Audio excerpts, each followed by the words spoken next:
கண்ணம் இருக்கட்டுமே, கொட்டி கொடுத்திட ஒட்டி கழித்திட உள்ளம் நெருங்கட்டுமே.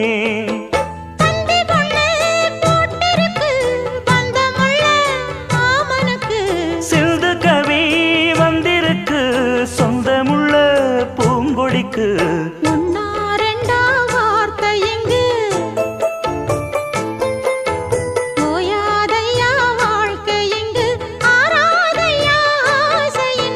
பாட்டுக்குள்ளே பாட்டிருக்கு, படிச்சுக்கத்தா மனசிருக்கு. இந்த வயசு இப்ப புதுசு,